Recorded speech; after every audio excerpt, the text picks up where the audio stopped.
Yo, yo, yo.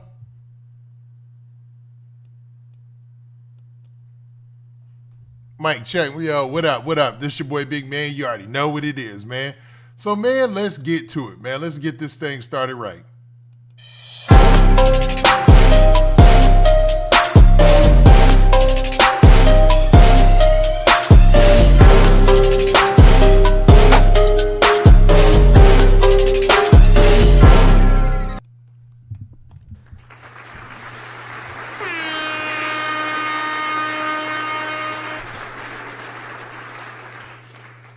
Yeah, what up? What up? This your boy Big Man. You already know what it is, man. So let's get to it, man.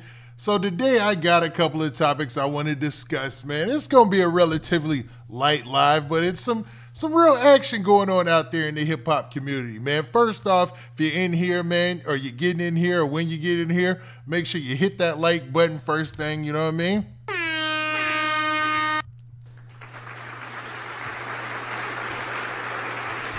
Second off, make sure that you drop something in the comment section, man. Say something in the chat. Let me know where you're from. Tell me if you like what I'm doing. Tell me if you don't like what I'm doing. Tell me what's cracking in the morning, man. What up, Nicole Maxwell? What's up, man? I see you here in the morning, man. Y'all make sure y'all run them likes up, man. Let's get to it. You know what I mean? And, all right, so let's talk about what we're going to be talking about today, all right? So we've got two major storylines that I want to talk about, really. And then later on, I'm going to have my group live where I bring on a couple of guests and we're going to pick apart some of these topics, right? Now, in our two major breaking news stories today, I want to talk about Gucci Mane and his recent label drama that he's been going through. And then I also want to talk about Rowdy Rebel. Now, to preface all this, Gucci Mane, has his own label by the name of 1017. Now, 1017 has had some of its own issues out there, man. Most famously, a couple of their artists have passed away, a lot of drama, and a lot of rumors about exactly what's going on with Gucci Mane since he came back from prison and since he's seen this new revival of success in the hip-hop game. Then, we're going to start off talking about Rowdy Rebel. Now, Rowdy Rebel has been making a couple of news headlines. He's been making his way into a couple of blogs lately because it looks like he might have got arrested in a place he definitely doesn't want to get arrested in, and that's L.A. Because if you know one thing about these gangbangers or people who are affiliated with gangs from New York, it never works out well for them in L.A., man. Plenty of examples of that. Pop Smoke, all sorts of people, man. And he's not even from New York, but PNB Rock, rest in peace, lost his life out there. L.A. is a place that's responsible for killing more rappers than I could think of any other place. Like, L.A., you really got to be on your P's and Q's out there because they ain't playing. Bruh. You know what I mean? So we're going to get into that. Now, with that being said, I need anybody in here right now. Make sure you hit that like button. Hi from Austin, Texas. What up, Austin, Texas, man? What's going on? You know what I mean? Make sure you shout out where you're from, your city in the chat. And I know it's going to take a while for y'all to get used to me going live. But trust and believe, man, I could do both, man. I got enough time on my hands. I know I'm doing a lot of juggling here, but your boy is a professional. So we're going to be going live, and we ain't going to slow up on no interviews. So man, I got a big one coming for y'all in a second, man. Y'all going to love this next set of interviews. It's going to be great. But as well, we're going to be chopping up these topics. So, man, as I said before, let's get to it, man. So let's start off with Rowdy Rebel, right? So I was perusing through social media, and I came across a couple of different blog posts that look something similar to this right here, man. And as you see right there in this blog post, it basically says that rapper Rowdy Rebel has reportedly been arrested in LA for possession of a gun by a convicted felon while on parole. Now, as I read through that, you could hear how it got worse and worse and worse, man. We went from first he was being arrested to then he was arrested with a gun, then he's a convicted felon with a gun, and then he's on parole. That's 4 levels of worse. You know what I'm saying? I'm counting on my hands. You know what I mean? And it looks like for Rowdy Rebel, this isn't going to have a happy ending. Now, crazy enough, when it comes to Rowdy Rebel and it comes to Bobby Shmurda, we were happy when they were released from prison, man. It was like one time where you seen the whole hip hop community, their hood, everybody involved was celebrating when they got out of jail, man, or prison, I should say. Because, when GS9 went to their whole RICO, Bobby Shmurda took the extra time so Rowdy Rebel could take less time. It just felt like the right thing. You know what I'm saying? Not in a common sense looking out for myself type of level, but on a street level. It was a pure example of some cats who were literally upholding the street culture and the street rules. You know what I mean?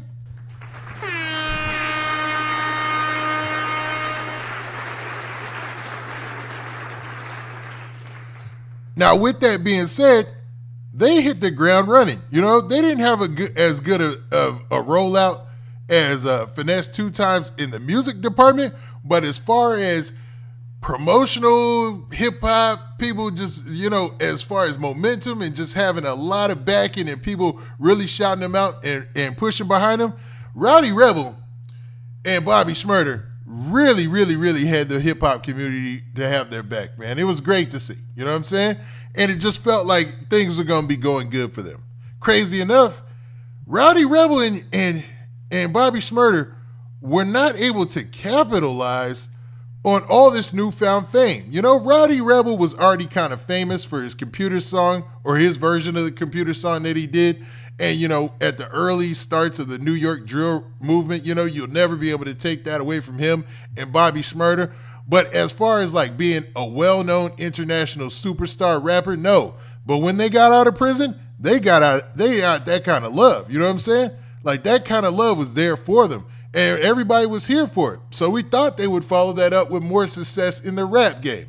Unfortunately, they weren't able to do that, man. I don't know what it was. There was so many rumors about the labels. There were so many rumors about who was going to be featuring on what. Then there was a rumor that him and Bobby had fell out. But still, hip-hop had their back. Even when they dropped their first single where, Rowdy Rebel wasn't really dancing that much, but Bobby Shmurda was dang near twerking in this song. You know what I'm saying? And I got it. They wanted to get away from the gangster label. You know what I mean? They wanted to get away from the streets label that was on them. Because they both were still dealing with parole. They still had to look at a situation where they had parole, and then that they would have to be out here trying to navigate in the hip-hop space, which is in the drill space is ultraviolet, while also being, trying not to lose any face in the public. This is what I always say in interviews, too. When it comes to being a drill rapper, it just adds so much added pressure that you don't need already as an artist. Number one, you got to focus on being an artist, making good music, making hits that vibe with people, booking shows, going places, doing things, making the right connections, and being a drill artist or being a street artist who's a member of a gang, that adds a whole nother layer of difficulty to that, because you've got to fully incorporate the mindset of what you are coming from the streets into a legit business now. You know what I mean? Say what you want about the hip-hop community or hip-hop or music industry, right? It's a legit business. So you're expected to do things as a regular citizen, as a person who's just working a job pretty much, right? And that street element adds a layer of danger that doesn't need to be there, because now you can't go to meet and greets like everybody else. Now you can't host every party and things that everybody else does, because now you got a whole element of danger. Somebody trying to knock you off your square, somebody trying to rob you, somebody trying to do something to you for some sort of clout. But as this pertains to Rowdy Rebel in this situation with him getting arrested, is I can see why he might have a gun on him. I know. Bruh. Not the good message. If you got a case, you got pending cases or anything like that, do not have a weapon on you. Do not break any laws. Please stick to the guidelines of your parole is what I'm saying. You know what I mean? But all those things together, you'll see why there might be a gun around him. Now, it's not saying in this or in any of the blog posts that I've seen that Rowdy Rebel was actually the person with the gun on them. Like, I believe they were pulled over in a car, if I'm not mistaken. So it might have just been, hey, the gun is on everybody type of deal, because that happens a lot. A car gets pulled over, there's a weapon in the car, nobody wants to cop to the weapon, everybody in the car gets the weapons charged. You know what I mean? situation. I'm hoping one of his homeboys can either take that gun for him, or if it is his gun, or we'll see how it plays out, man. But with Rowdy Rebel, just looks like a bad look, because it looks like you haven't learned a thing. And I hate to be what it looks like picking from the comments, but it looks like you ain't learned a thing from what you've already gone through, man. But on the other end, I can see why he would need a gun around him. You know, he's in LA, a place that's known for killing rappers from New York. Like, is known for that.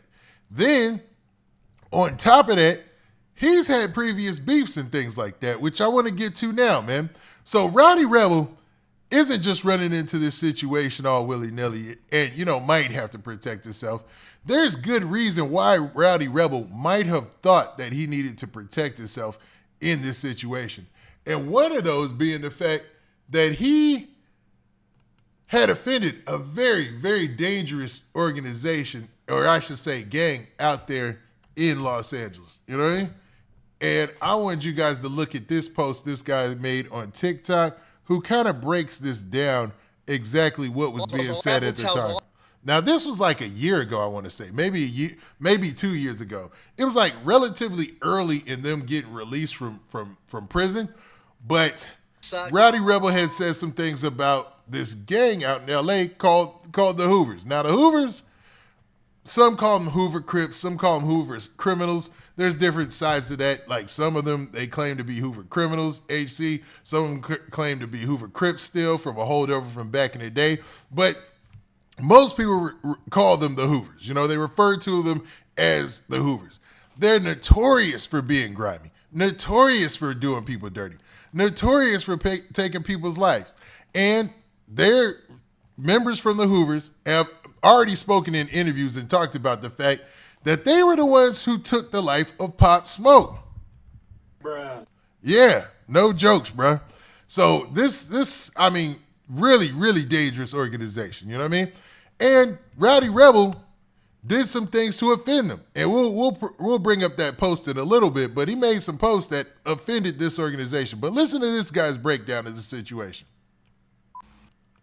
Yes, he was in Los Angeles, and he went on Twitter when he left, and he said, "I'm out LA, and to all the Hoovers, blank my blank," okay?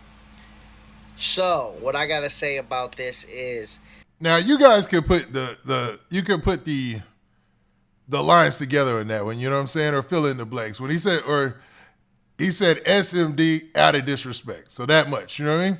I know you're upset over Pop Smoke, okay? I know you're from New York. But one thing that people got to understand is, just because somebody's in a set or in a gang and they do something that you don't like, you don't have to diss the whole set or the whole gang, okay? Just because this dude dropping gems, man. Like him saying he probably could have said, you know, in his post that, you know, he could have dissed the guys who took Pop Smoke's life. You know what I mean? He could have dissed the people who were responsible for shooting Pop Smoke and robbing him, and you know, say that was a cowardly act, and he doesn't agree with that. But for him to diss a whole Hoover criminal gang, or just all the Hoovers, the criminals and the Crips, all that together, when they roll pretty deep, and now he's locked up in jail, or in prison, or excuse me, in jail in LA, is crazy, man. Now, Rowdy Rebel is reportedly a Crip, so maybe he's got some people that he's tuned in with in LA, but it'll never outlast what cats got homegrown there in LA. You know, like their beefs, their phase that they're running, and everything that they keep up with locally. You know, you still come in this as an outsider, which is crazy. Bruh. Because that one person's actions doesn't mean that the whole set or the whole gang is bad. So now Rowdy Rebel just disrespected one of the biggest gangs in America. You know, they got Hoovers everywhere, you know what I mean? Now, I don't know about the Hoovers being one of the biggest gangs in America, but definitely as far as South Central LA, yeah. I'm saying, and now he put a target on his back, and that's never good, okay? Never diss a whole set or a whole gang unless you really want them problems, man. It's Young Dom. Like, comment, subscribe. Now, I agree with a lot of what that dude just said, man. what Rowdy Rebel did by dissing the Hoovers, even though it was a couple years ago or whatnot, that was a bad mistake to make. You know what I'm saying? That wasn't a smart move to make, because him dissing that whole gang, or the entire gang, as opposed to just a set or an individual, opens him up to a situation where if he's in LA County Jail, they're going to check on him and see what's up with that. They're going to ask him what's up with that specifically. They're going to want to know exactly what's going on and why you had that on your chest about our organization, right? And you just multiplied the number of people that you made upset. You didn't make upset just the people who were responsible for taking Pop Smoke's life. You made upset everybody, which could be hundreds, almost thousands of people in that who affiliate with that group, or, you know what I'm saying, the people who are directly members of that gang, and the people, you know, who are from those neighborhoods. So it's a wild situation to put yourself in, because it's definitely put itself in that situation, right? Now, what's crazy about it is we have yet to hear anything from Rowdy Rebel's camp yet about the potential for him to, or that he had made any type of apology or went back on any of this that he had said. Many a times in the past, when he said some things, he's gone and stood on it. So I don't expect him to do anything other than that in this situation. But to invite that into your life, much like we talked about earlier, is crazy, man. Because who in the world wanted with a whole gang in a city that you're not from when you know you frequent that city? That's the one part that gets me. It's like, okay, Rowdy Rebel, you know that you be in LA, man. You know you guys stay moving throughout the music industry. I mean, maybe he feels that tough, but it just doesn't seem like a wise situation. So this right here is the post that he made that the guy in the video was referencing. And it was on his story. And basically you can see right here where he said, LA, I'm out of here, SMD. Now somebody could have took this and misconstrued it and said he was dissing the whole LA with that middle finger and saying SMD. And then he put the laughing emoji. Then he said, all Hoovers. Y'all see this? All Hoovers, SMD. Yeah, they probably going to want to see about that, man. They probably going to want to talk to him. Bruh. Now, I don't speak for Hoovers. I don't know what their organization is, who's in there, what's going on with them. But when you make a bold statement like that about a whole entire gang and then get locked up in the LA County Jail, where you know they run those fades. You know they all itching to find somebody. Like, we've seen numerous videos. We're like, hey, who's old boy coming in here? Oh, he from what? Yeah, you got some fades coming. You know what I'm saying? And that ain't the funniest thing in the world, because I ain't saying that Rowdy Rebel should be scared or he should be ready to turn anything down or anything like that. It just seems like, why in the world would you do that without any type of foresight or anything like that? Now, maybe he had a run-in with the Hoovers before he got on the plane. You know what I mean? Which is a little weird, too. Like, you're going to say this before you get on the plane? You probably should have said this to whoever you had the issue with. But I think the whole thing spawns from the fact, it seems like the whole thing spawns from the fact of the Hoovers being involved with a certain set of the Hoovers being involved with taking the life of Pop Smoke. You know, Pop Smoke losing his life over a watch that they ended up selling, I think, for like $5,000. They split it between $1,000 each. Number one, it was stupid, dog. You're an idiot, man. You took somebody's life for a watch. You know what I'm saying? Like, LA, this is what is scary about LA. You know what I'm saying? And I'll admit this as a grown man. In LA, it's one of those places where people are not afraid to pull that trigger if they show up to rob you. Like, if you get robbed in LA, come up off it, man. Just let it be gone. I know it hurts. I know you gonna feel that. But to be real, them dudes will squeeze that trigger quick. They will kill you for that watch. You know what I'm saying? They will kill you for that wallet. You know what I mean? They'll do that. You know, and we've seen it numerous times, seen numerous examples of it. And it's crazy, to say the least, that these cats still live like this. But LA is LA, man. And Rowdy Rebel has found himself in a weird situation here where he probably, would want to take back those things that he said previously, But at this point, he got to stand on that because he's in jail now. And I'm pretty sure once he touched down, anybody who had any animosity or anybody who wasn't even thinking about it, they're thinking about it now because, these posts have been going crazy where people are talking about the diss that he had towards the Hoovers. So, man, we'll see how that pans out for Rowdy Rebel. Bruh.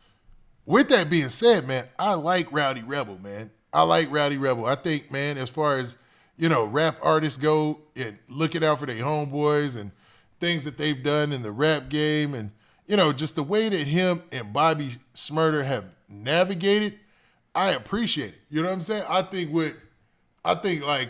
two cats being that loyal, and I hate to get on sounding like some sentimental stuff, but two cats being that loyal to each other and really to the, through thick and thin is a good example, man.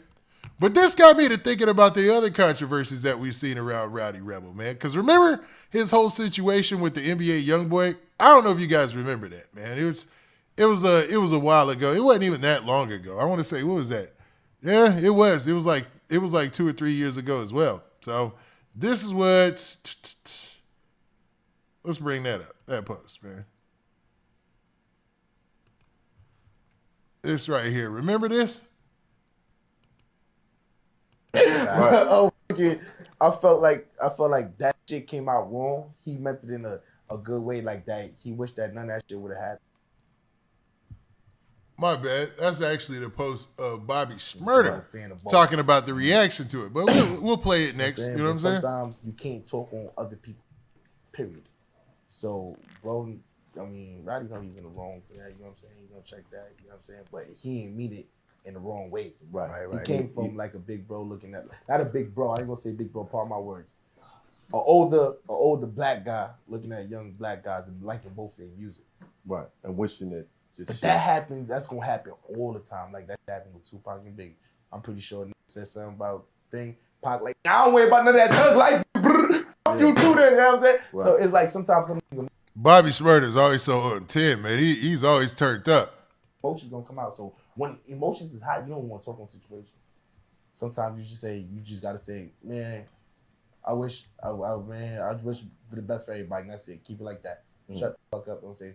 All right, man. So that was Bobby Shmurda actually talking about the situation where he talked about Lul Tim taking the life of King Von. Now, Rowdy Rebel had made a statement as well about Lul Tim taking the life of King Von. And he what Bobby Shmurda was saying there was like, he was saying it from not a bad place. Like he was basically saying that, he was saying that as, a way to say that it could have went a different way and that cats need to think in these situations, That's the best way to phrase it. Because he didn't have any ill intent when he made his statement. He just really was trying to school cats. But NBA YoungBoy and them, they wasn't hearing that. So let's actually hear exactly what he said out of his mouth. It's like everybody that's dying nowadays because it's no nigga to be like, nah, my fault. I'm sorry. Yo, get had. Right. When King Von died, the Lul Tim nigga, he didn't have to get out the car and start squeezing right away. Right. You already got your joint. Yo, back the fuck up. What y'all doing with? Yeah, back with my bro real quick. Right. For me, like, he could have went that route off the rip. But his mind off the rip went to kill. How you went to kill? How much hate you had already to kill this man? Right. You feel what I'm saying? Was it the drugs? You had the... Now, you can hear the way that he's saying this. It's not... He's coming from a good place, man. He's not actually... He's just trying to say... Because he's older than all of them. He's older than NBA YoungBoy, Lul Tim, Quando Rondo, all of them. And he's basically just trying to tell them there's another way to go about things. Except for immediately just, boom, let me flash out and take somebody's life. Now, on the flip side of that, and this was NBA YoungBoy in them's argument, Bruh. in a situation where you're the security or you're the guy who's supposed to be protecting the main artist, you know what I mean? It would behoove you to be ready to do something quickly in order to protect that person that you came to protect. You know what I'm saying? upper hand to just clear the scene and just say, yo, chill. You had the upper hand was just like, yo, bat niggas up and get your dog out of here. Right. But you already chose the murder route. Where niggas going wicked to be like, yo, look, like, chill, like, ice up. Morals and this shit. Right. You know what I mean? So it's like, everybody that's dying. And you know one thing I will say, and I know, man, I am shooting Rowdy Rebel a lot of bell this morning, man.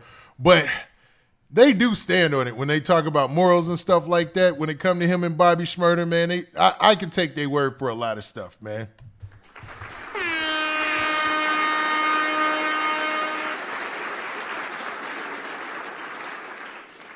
It doesn't seem like, you know, they ain't the lying type, you know what I mean?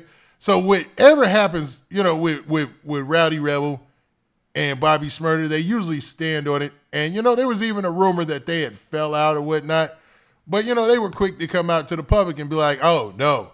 And Rowdy Rebel was quick with it. He was like, yo, ain't no way in the world. My homeboy just did time for me. Ain't no way in the world I'm gonna fall out with him. You know what I mean? We locked in for life. And as childish as it may seem, it's good to see that type of loyalty and people having each other's back like that, man. You don't see it too often, especially in this slime each other out, backstab, backdoor culture that we have now. Pause. Bruh. Y'all know what I mean when I mean backdoor. I mean getting backdoored by, pause, somebody backdooring somebody. You know what I'm saying? I don't know why that sounds crazy, but y'all get what I'm saying. Backstabbing, you know, backstabby type culture, you know what I mean? That we got today, man. So with all this being said, man, and just to draw an end to this Rowdy Rebel topic, I think that, man, regardless of what he said about the Hoovers and then him reportedly being arrested now, he's the kind of guy, he seems like he always stands on it. Seems like he ain't running from nothing, and I don't think he's going to be ducking.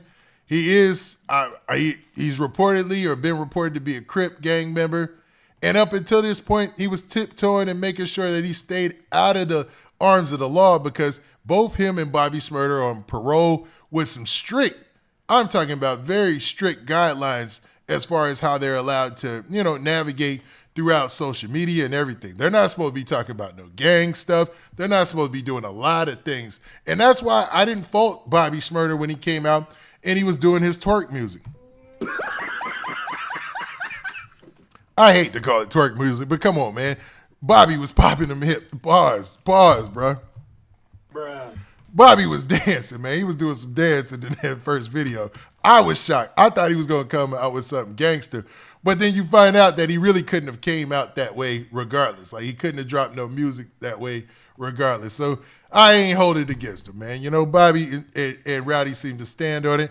You know, I think when it comes to Rowdy being locked up in L.A., he either going to have to get in with who he gets with or who he's connected to out there in L.A., which, you know, could be whoever. And then, you know, probably have to run his fades or whatever he got to do. But, man, I doubt he tucks tail and runs. You know what I mean? No matter who it is. You know what I mean?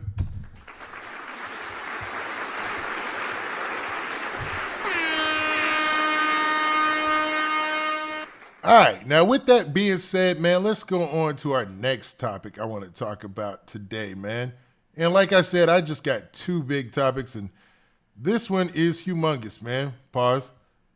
I'm going to stop today, man. I ain't going to be pausing everything.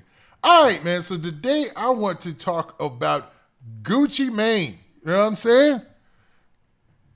Mr. 1017. You know what I mean?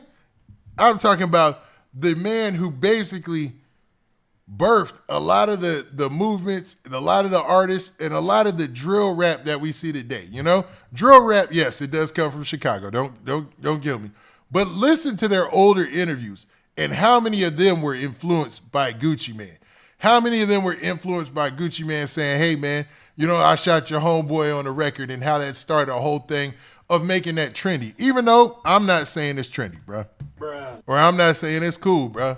Bruh. I'm just saying that when it comes to Gucci Mane, he put a stamp on the game that a lot of people are still, or I should say, made a wave in the game that a lot of people are still riding on right now. You know, a lot of people, their whole style and things that they're doing is crafted by Gucci Mane because he showed you how to do it independently and be successful and how to build a team and do it on your own.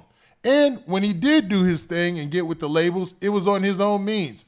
He did a heavy stint in federal prison, came out on top, man. So he was probably one of the biggest rappers that come back and hit the ground running and really do that for people to see and set that example as well for your Finesse 2 Times and everybody else in the game, how to leave prison and capitalize on that instant fame that you get as soon as you come out. Plus, his wife was holding him down while he was locked up. Crazy enough, Gucci Mane gets back out here, hits the ground running, like I said, I think, what was that, 2016, 2017 or something like that. Immediately establishes his label. He's looking for artists. And he ends up signing a group of artists, man. These artists, they're the new 1017, right? That's what they're being labeled as.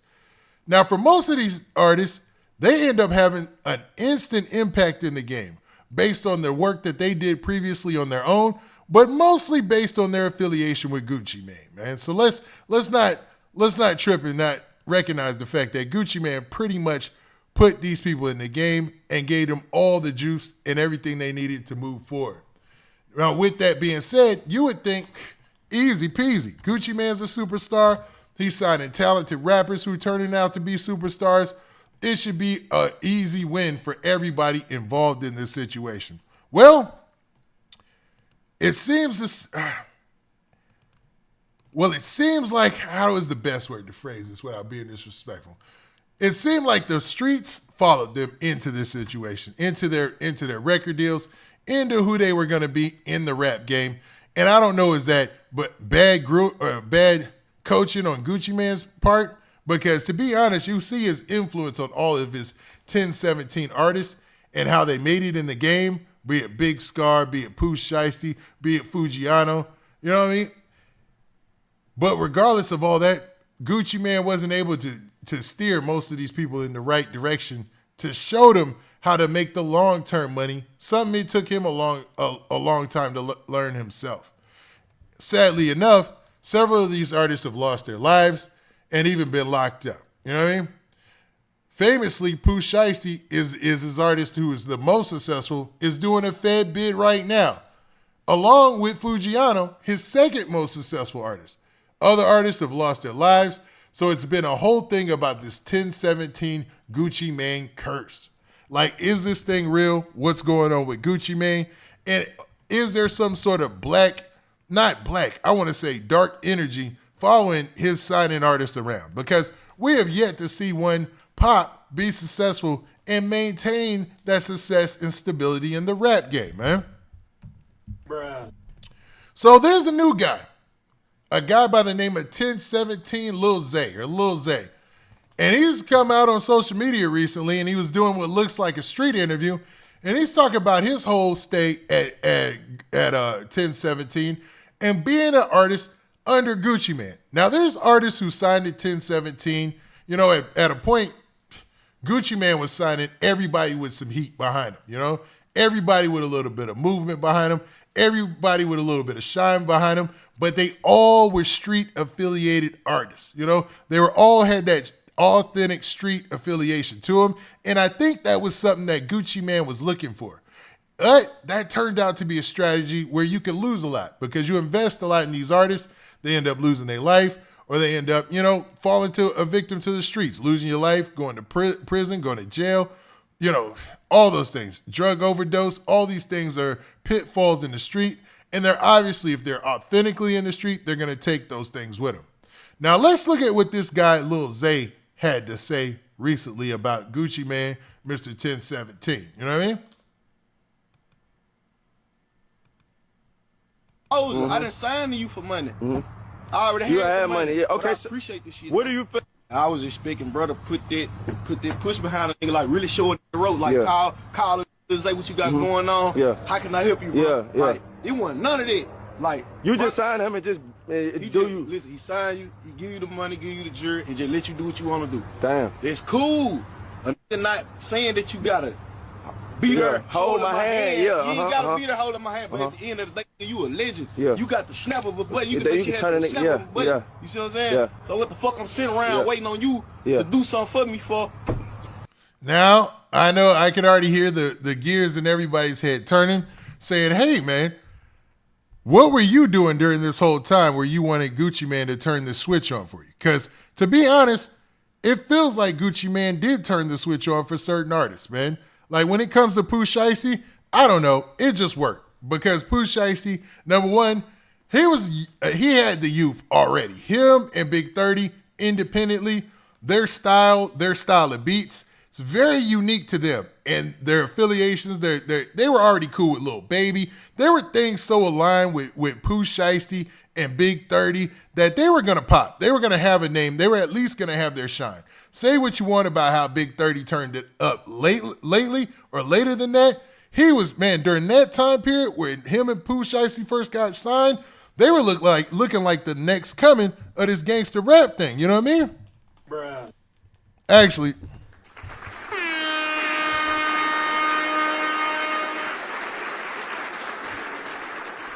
and shout out Portland, Jamaica in the chat, man. I'm going to read through the chat, man. I'm going to get to them comments. But, man, so this guy, Lil Zay, as he's talking, you're wondering maybe he has a point. Like, yo, maybe Gucci Mane refuses to push the button on as many artists as he did before because maybe it was costing him a lot of money. But let's continue. Like, if I was the CEO of my label, you feel me, and I got the power to make shit happen for my artists, if I see my artist get on the net up 200,000, and that was before I even got my advance. If I seen my artist pop out like that, How you finna go on? I would have called Baby and said, look, my artist want to do a song with you. You feel me? Because he can get it for free. I still offer him. Now, I don't know, man. He's being a little, he said he would call Lil Baby himself and say, do this song with my artist. Now, Lil Baby is signed to a major label, so it doesn't happen that easy, you know? There's a lot of red tape and paperwork that we try to act like doesn't exist still, but it does. For anybody who's tried to work with a major artist recently or try to do anything with a major artist, they're like, it's a lot, man. So yeah, through a relationship, they might say, yeah, we'll push to get this done. But it's still a push on Lil Baby's end and on the label's end. So, man, people are expecting a lot more out of Gucci Mane sometimes than I think he could do, even though it sounds good on paper, man. What up, Krager Bailey? What up, Bernard McKinnon? But, man, let's play some more of this before we get to what he said. I have a longer clip. My bag and still ain't get it. Oh, yeah. Y'all do me a favor. Y'all run them likes up, man. Everybody in here, make sure you hit that like button. Damn, I signed to you for exposure. I didn't sign to you for money. I already You had had the money. Yeah, okay, but I so appreciate this shit. What do you feel? I was expecting brother put. All right, so you heard what he said there, but there was a longer clip I had, and I wanted to play that one for you too, man, so you guys can hear a little bit. Former 1017 artist Lil Zay speaks on Gucci Mane paying for my videos, studio time, beats. That's not enough. I signed for exposure, not money. I wanted to hit my Tyrese on y'all, man, because he said Gucci Mane paid for his videos, studio time, and beats. Bruh, on the real, what more do you want from me in that situation? Because as an artist on a label, What more do you want from me? you can't ask any more from your label owner. I mean, outside of promotion, obviously, and putting you in videos and stuff like that, but he said that's not enough. I signed for exposure, not money, man. Now, a lot of artists would beg to differ. But I don't know, maybe Lil Zay got something going on in the streets where he feels like he doesn't need Gucci Mane's money. But I don't know, getting your videos paid for, your studio time paid for, your beats paid for is a big leg up and step in this rap game. But let's see.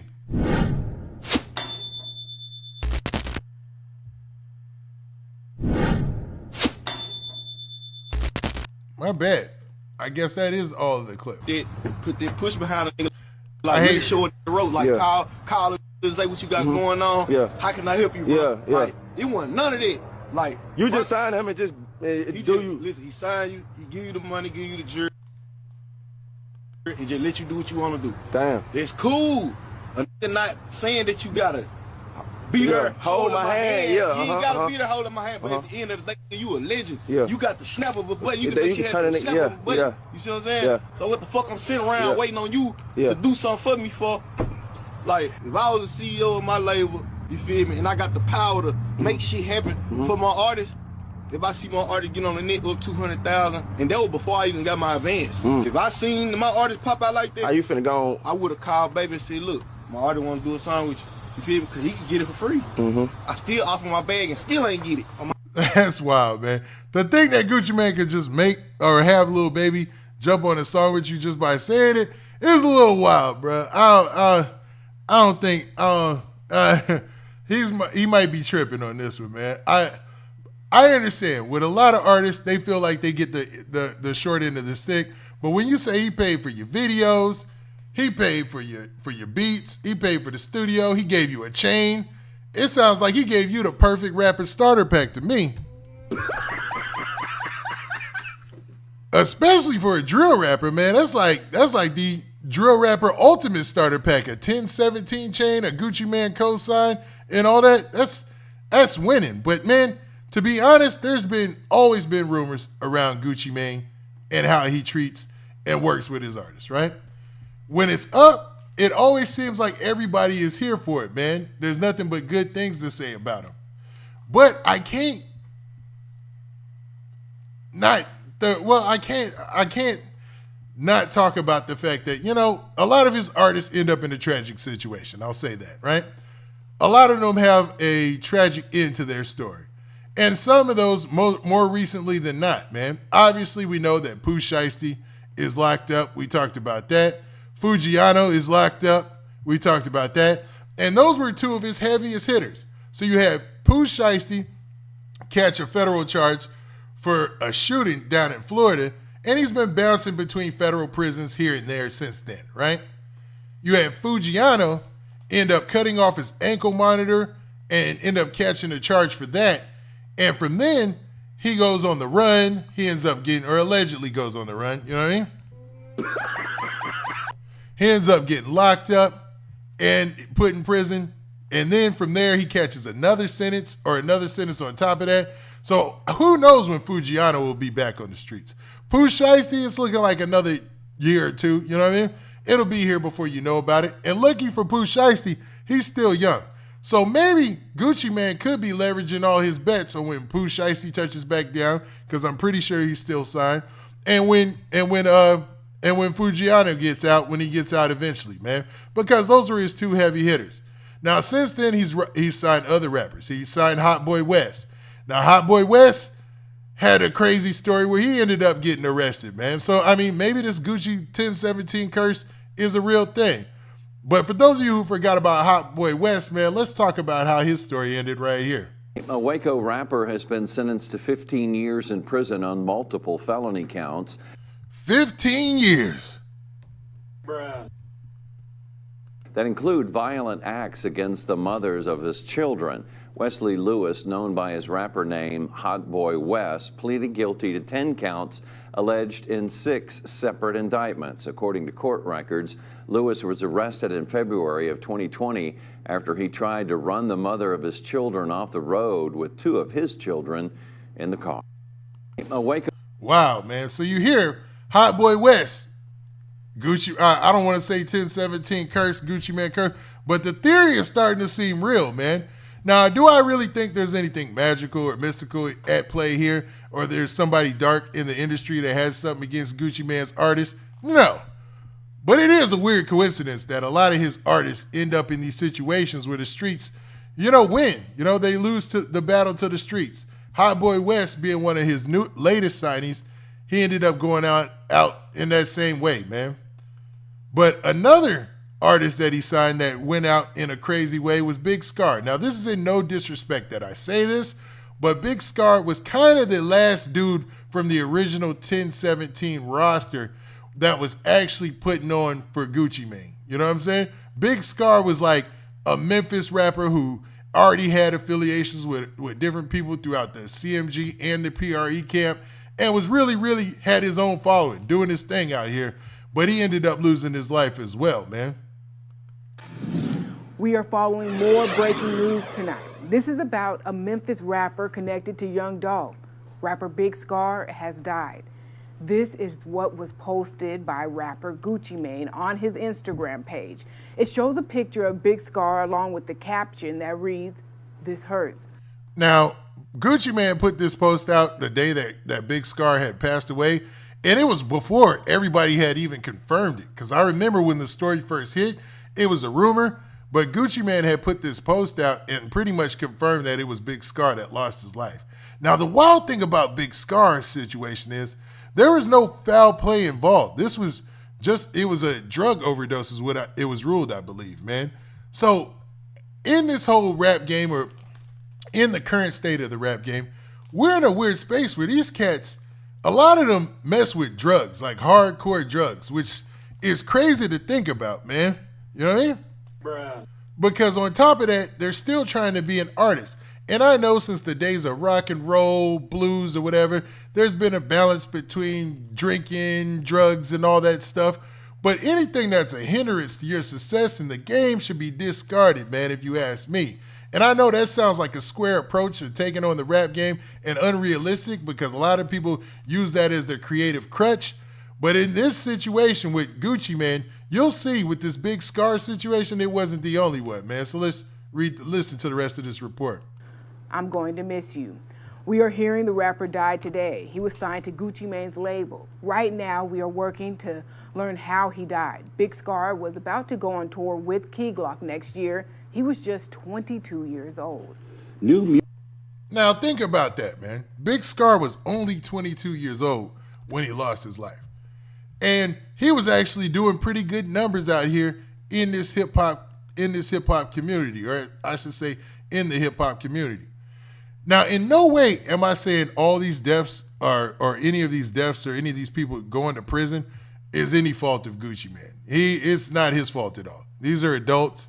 If you're an adult and you take the risk with your life of messing with some sort of substance or some drugs like that, you're playing a dangerous, dirty game that you shouldn't be playing. And I feel like I'm preaching to the choir because, you know, or this is starting to turn to an after-school special or something like that, you know, but nah, it's wild to play that game with your life, is all I want to say. But man, it wasn't only Big Scarr that had this similar fate, because more recently, there's a female rapper that was one of his original signees from that original 1017 by the name of Enchanting. Now, Enchanting lost her life in the same way as Big Scarr. So man, let's actually look at the news report from that. And I mean, there it goes. Now, this was a headline from People magazine when Enchanting had lost her life. So it said rapper Enchanting dead at 26 years old. Big Scarr 22, Enchanting 26. These are really young people, you know what I mean?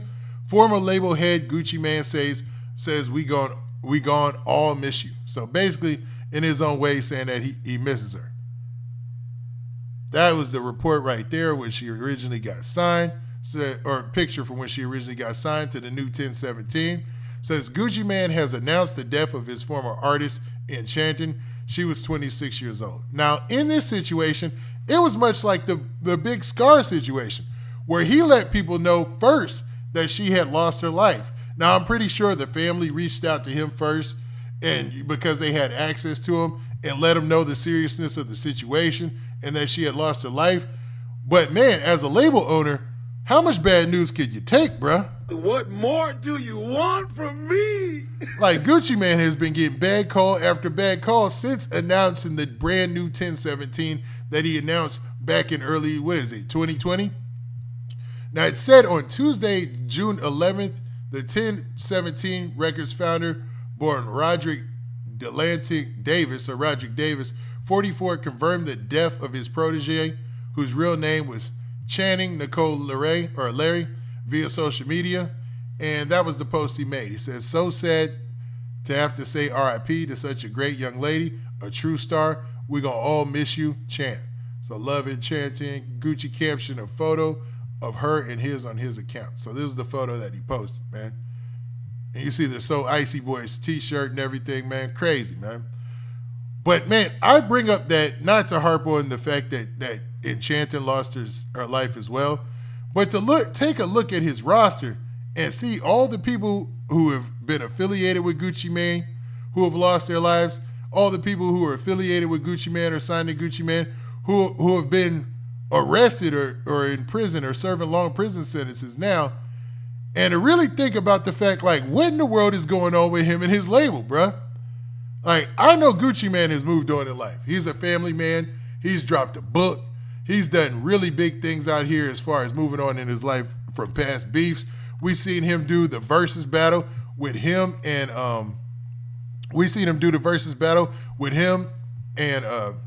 Jeezy, Young Jeezy or Jeezy. And they pretty much didn't make up. It was a weird kind of aggressive energy. They ain't make up during that at all. You know what I'm saying? Bruh. And Gucci Mane was still on it. Like, he was in the battle like they was about to fight after it.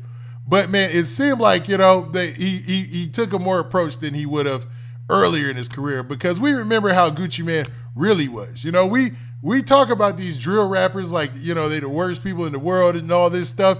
But when you look at Gucci Mane's previous career and how he was wild out there, bro. He was a wild one, man. So he's definitely shown some growth. Now, he signed the original 1017. Obviously, he had signed Hotboy Wes. He also signed an artist by the name of BigWalkDog. Now, recently, BigWalkDog was in a situation where it looked like he might have been caught up by the law. If it has to get done, bro, it's gonna have to get done. No way they got the pistol, they got the AR on, bro, like this, making them crawl, bro. Look how they got the gun. They taser pointed at the dude. I feel the same way. I feel that. No, bro, come on, bro. Hey, that's insane. That is insane. Now, you see in that picture and in this blog post when this went viral, a lot of people were like, "Oh man, once again, Bruh. 1017 curse strikes again." And you can see BigWalkDog jumped into the comments and says, "Man, that's not me. That's one of my guys." So that was one of his homeboys who ended up, you know, getting arrested. It wasn't actually him, the one that was arrested in this situation, man. BigWalkDog was actually, you know, probably one of the people taking the video, my bad, or either taking the picture in this situation. So it wasn't him that actually got arrested. What did happen might have been a good thing for BigWalkDog, because he ended up being not one of the only, but one of the few people to walk away from his Gucci Mane situation a free man. And not a free man, but actually, you know, without any attachments, because BigWalkDog was able to move on with his own career as an artist without any attachments to 1017. You know, the conspiracy theorists are going to say this was a great thing, but, you know, for BigWalkDog at the time, I'm pretty sure it was a shot. So this was a post that was made by BigWalkDog on social media after he was cut from 1017. You know what I mean? And this was the post. He said, "That was a business move for WAP on his behalf. What make you think I'm supposed to lose? After that, I'm already here." So letting people know in this post, and this is what I took from this, is that regardless of what is being said, or excuse me, regardless of the fact that he was cut from 1017 as he was already gaining momentum, he was going to use this as a springboard to continue his career in the rap game. And I'm with it, you know what I'm saying? And to be honest, based on the way in the ending that a lot of Gucci Mane's artists and 1017 artists have been going through it, he might have dodged the bullet. Now, I don't mean that in any type of disrespect.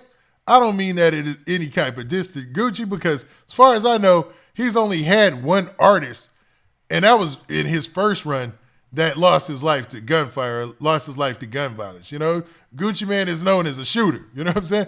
He's actually 1-0 in this situation. And I hate to put a score on it, man. We ain't gonna do that. You know what I'm saying? Stop it. Get some help. I'm trying to navigate from the negative. You know what I'm saying? But it's hard, because you know the way we talk in these hip hop circles and about all this stuff.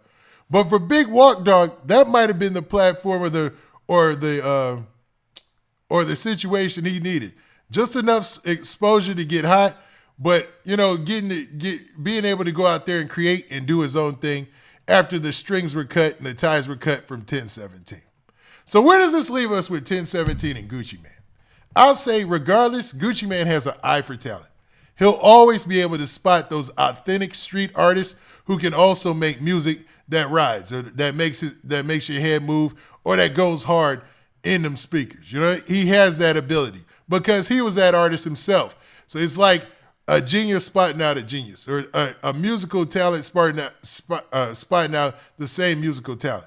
Because previously in hip hop, great artists weren't known for putting on other great artists. You know, back in the days, you know, your Nas, your Jay-Z's, yeah, they'd have their Memphis Bleaks. They have other guys in their camp that were all right. Or for Jay-Z, I'll say this, you know, he had Dame Dash doing a lot of the talent spotting, and he got a lot of the credit. But for most artists, like Nas, you know, he's one of the greatest known artists, you know, hip hop artists ever. He never really put on anybody himself that really had a great career. Gucci Mane is the exception to that.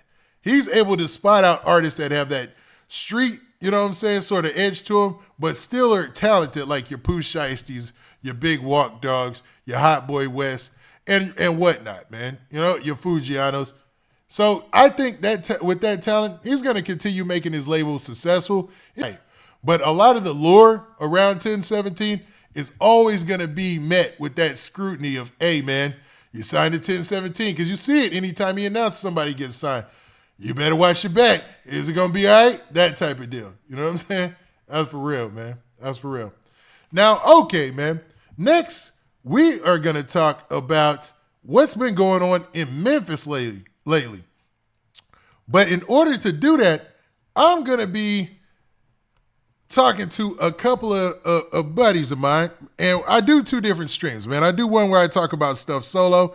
Then I have a stream where I actually talk about, you know, the hottest topics and things of that nature, like Streetwise, and get opinions. And I'm going to bring on OG Poed Up and OTMZ so we could do that, man. So y'all bear with me, you know what I mean? Because we're going to get to that in a second. But in order for us to get to that, we got to close this stream out, and we're going to start a new one. So y'all do me a favor. Make sure you hit that like button on your way out. And, man, check in for our next stream. It's going to be popping up here shortly. All right. Peace.